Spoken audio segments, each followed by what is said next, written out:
August 2nd, 216 BCE, the scorchy Mediterranean sun beats down on the plains of southeastern Italy as 80,000 Roman legionnaires march toward their destiny. Dust clouds on the horizon mark the approach of Hannibal's smaller but deadlier Carthaginian army. It's about to become the most catastrophic defeat in Roman military history.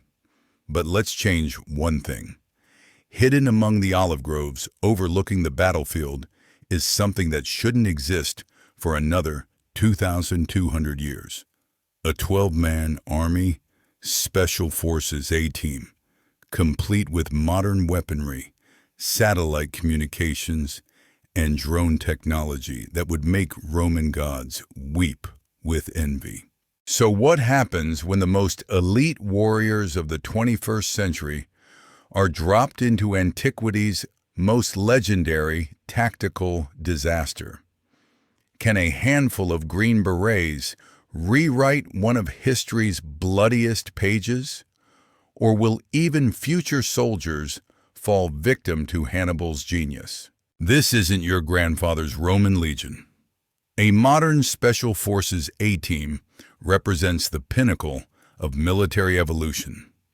12 operators trained to perfection in asymmetric warfare, unconventional tactics, and force multiplication. Each man can shoot a target at 800 meters while calculating wind drift and atmospheric pressure.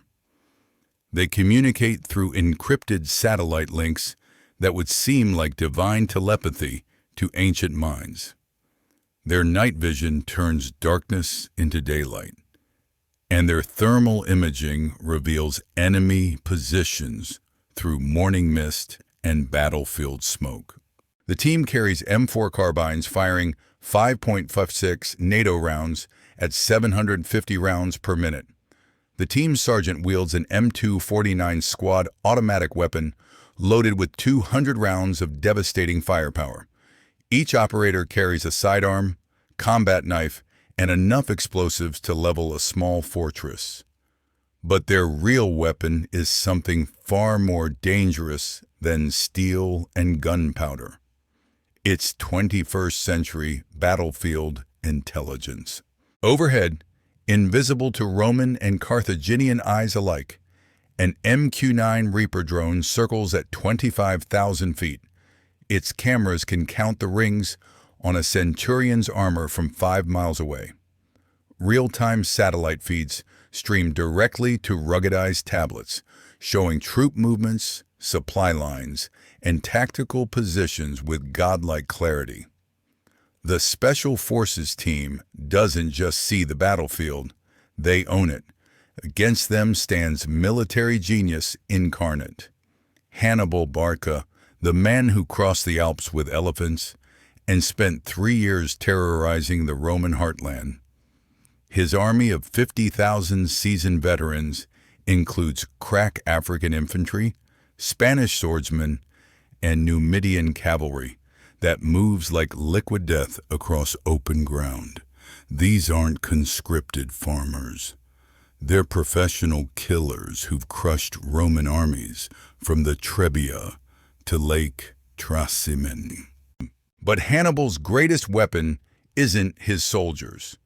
It's his mind. The Carthaginian general has already scouted this battlefield and chosen his ground with surgical precision. The narrow plain forces the numerically superior Romans into a cramped formation. The hot libeccio wind blows dust directly into Roman eyes.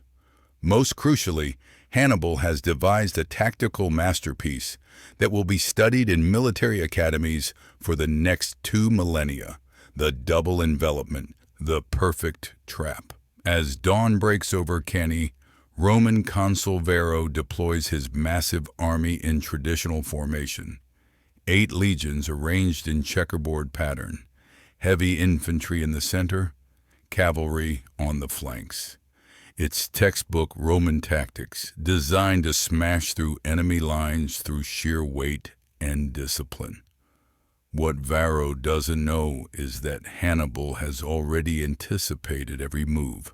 The Carthaginian line forms with deliberate weakness at its center.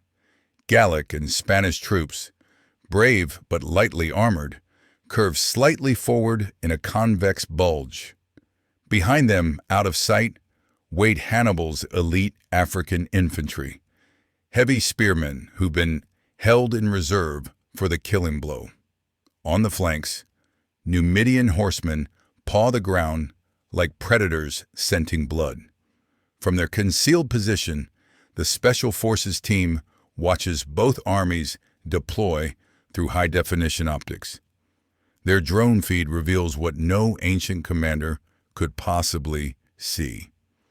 Hannibal's true formation, the hidden African reserves, the cavalry positioning for a flanking maneuver, even the timing of the attack, calculated from intercepted communications and movement patterns. The team leader, a grizzled master sergeant with 3 combat deployments, studies the tactical display on his tablet.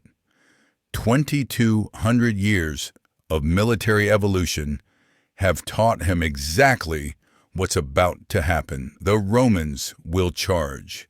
The Gallic center will give ground, drawing the legions deeper into the killing zone. Then the African infantry will wheel inward like closing doors, while the cavalry completes the encirclement.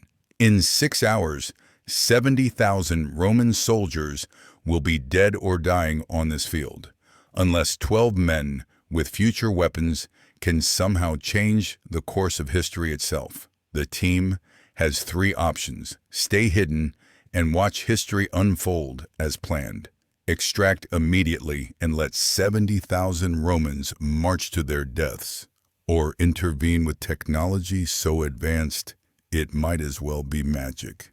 The master sergeant makes the call. They're going in.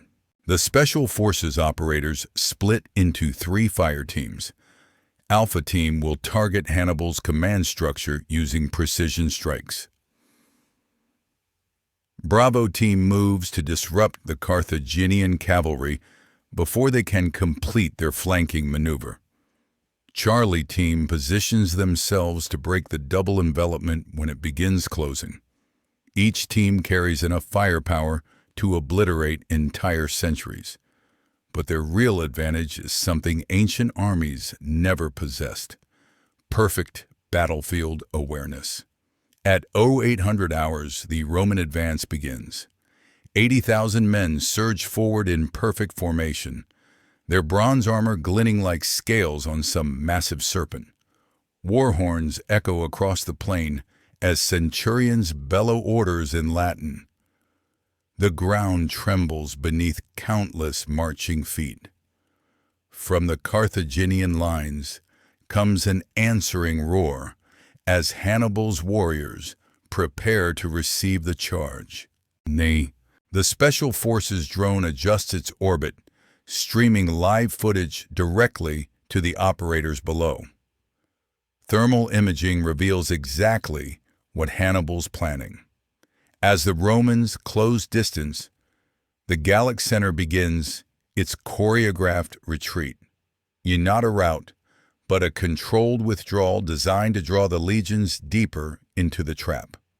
Roman commanders, seeing apparent weakness, order their men to press the attack harder. Alpha Team moves first. Their target is Hannibal himself, positioned on a hilltop overlooking the battlefield.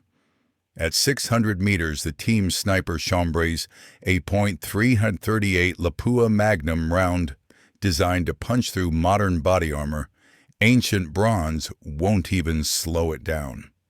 Through his scope, he can see the Carthaginian general gesturing to his subordinates, orchestrating the battle like a deadly symphony. But as the crosshairs settle on Hannibal's chest, something unexpected happens. A Roman cavalry charge kicks up a massive dust cloud, obscuring the target. The sniper holds his breath, waiting for the dust to settle. In that crucial moment, Hannibal moves to a different position. The shot that could have ended the battle before it truly began is lost. Meanwhile, Bravo Team engages the Numidian cavalry threatening the Roman right flank. These horsemen are the key to Hannibal's entire strategy. Without them, the double envelopment fails, and the Romans might actually win through sheer numbers. The team's sergeant opens up with his M249, sending 7.62 rounds screaming across the battlefield at nearly 3,000 feet per second. When the dust settles over Cannae, one thing becomes crystal clear. Technology alone doesn't guarantee victory. Even with satellite imagery, precision weapons, and 2 millennia of tactical evolution, 12 operators can't rewrite the fundamental laws of warfare. Superior positioning, brilliant strategy, and perfect execution still matter more than advanced gear. Hannibal's genius wasn't just in his weapons, it was in his mind. And that's a lesson that echoes across every battlefield in history. What do you think? Could modern special forces really change the outcome at Cannae? Let me know in the comments below.